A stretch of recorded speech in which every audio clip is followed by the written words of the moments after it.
पुराना सा जंगल था जिसमें एक तरफ बहुत से पहाड़ और दूसरी तरफ एक नदी चलती थी।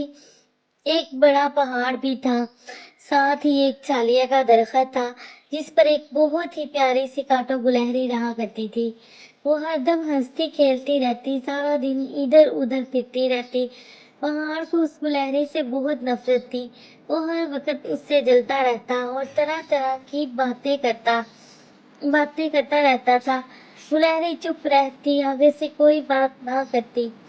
एक दिन पहाड़ गुलहरी से कहने लगा, तुम छोटी सी हो, ना तुम्हारी शक्ल खूबसूरत, ना ही तुम में अक्ल है, फिर भी तुम खुद को पता नहीं क्या चीज समझती हो।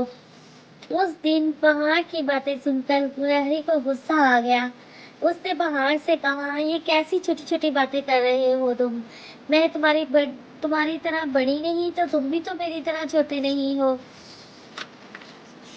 अगर अल्लाह ने तुमको बड़ा बनाया है तो मुझे दरख्त पर चढ़ना भी तो सिखा दिया है। मुझे उस बात से कोई फर्क नहीं पड़ता। अगर तुम खुद को इतना ही बड़ा समझते हो तो मुझे इस दरख्त से छालियां तोड़कर दिखाओ। गुलहरी पहाड़ को समझाते हुए बोली कि अल्लाह ताला की दुनिया में कोई बड़ा छोटा नहीं होता। तुम एक ही जगह खड़े रहते हो और मैं हर जगह जा सकती हूँ। अल्लाह ने किसी को भी बेफायदा नहीं बनाया। गुलहरी की बातें सुनकर पहाड़ बहुत शर्मिंदा हुआ और उसने अपने बुरे सलूक की गुलहरी से माफी मांगी और उससे दोस्ती करके खुशी खुशी रहने लगे।